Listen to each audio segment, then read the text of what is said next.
আসসালামু আলাইকুম গাইজ। এখানে হচ্ছে রাত্রে রান্না করতেছিলাম আমি। এখানে হচ্ছে ছোটো যে পুঁটি মাছ ছিল, তারপর হচ্ছে স্যালা মাছ, ওইটা দিয়ে আলু দিয়ে সুন্দর করে এখানে আর কি চচ্চড়ি টাইপের করতেছিলাম। তো এখানে হচ্ছে গুঁড়ামরিচ দিছি, আর আজকে হচ্ছে গুঁড়ামরিচ দিয়ে চচ্চড়ি করবো। তো এখানে গুঁড়ামরিচ তারপরে লবণ হলুদ সব দিয়ে একসাথে মিশিয়ে নিয়েছি। এখন হচ্ছে পানি দিয়ে দিছি, আর এইভাবে হচ্ছে আর কি পানিটা টানায় রান্না করে নিতে হবে। আর সাথে হচ্ছে আমি আর কি মুরগির বাচ্চা রান্না করব। তো দুই চুলায় একসাথে রান্না করে নিচ্ছি। এখানে হচ্ছে চচ্চড়িটা রান্না করতেছি, আর এই পাশের চুলায় হচ্ছে আমি আর কি মুরগির বাচ্চাটা রান্না করে নিব। তো এখানে হচ্ছে পানি দিয়ে দিছি আমি আবার, এভাবে আর কি রান্না করে নিতে হবে। আর এখন হচ্ছে আমি মুরগির বাচ্চা রান্না করার জন্য কড়াইতে সব ধরনের মশলা দিয়ে দিছিলাম। এখানে সব মশলাই ছিল গুঁড়ো মশলা। এখন হচ্ছে আমি তেল দিয়ে সুন্দর করে মশলাটা আর কি কষিয়ে নিচ্ছি। মশলাটা একটু কষিয়ে নিয়ে তারপর হচ্ছে এর ভিতরে হালকা একটু পানি দিয়ে দিতে হবে, যাতে মশলাটা আর কি সুন্দরভাবে কষানো হয়ে যায়, এই জন্য। তো এখানে আমি পানি দিয়ে দিচ্ছিলাম।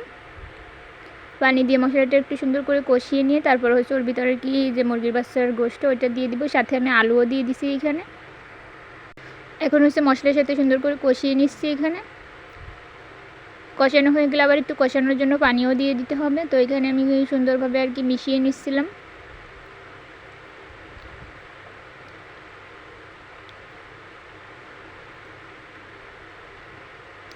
এইখানে আমার সব কিছু মশলার সাথে মিশানো হয়ে গেলে আমি এখানে একটু হালকা আর কি কষানোর জন্য পানি দিয়ে দিচ্ছি। এখন হচ্ছে কষানোর পানিটা প্রায় টেনে আসছে, আর কষানোর পানিটা টেনে আসলে তারপর হচ্ছে আর কি ঝোলের পানি দিয়ে দেবো তরকারির ভিতর।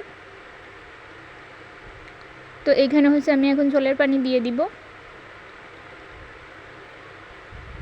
কষানো হয়ে গেছে প্রায়। আর ওই সাইডে আমার চচ্চড়িটাও রান্না করা প্রায় শেষ। এখন হচ্ছে আমি গোশের যে মুরগির বাচ্চার গোশ ওইটার একটু ঝোলের পানি দিয়ে দিছি। এখন হচ্ছে এইভাবে রান্না করে নিতে হবে। আর এই সাইডে হচ্ছে আমার চচ্চড়িটা হয়ে গেছে। এখন হচ্ছে এই চচ্চড়িটা আর কি নামায় নিতে হবে। একটু ঝাল ঝাল হয়েছে, অনেক মজা হয়েছিল চচ্চড়িটা, আর গোশটাও তো অনেক মজা হয়েছিল। আর এই মুরগির বাচ্চা হচ্ছে আম্মুর ফালিছে আর কি বাসার, তো সেইখান থেকে একটা আর কি আজকে রান্না করা হয়েছে। তো এখানে গোশটাও হয়ে আসছে প্রায়। এখন হচ্ছে নামায় নিতে হবে।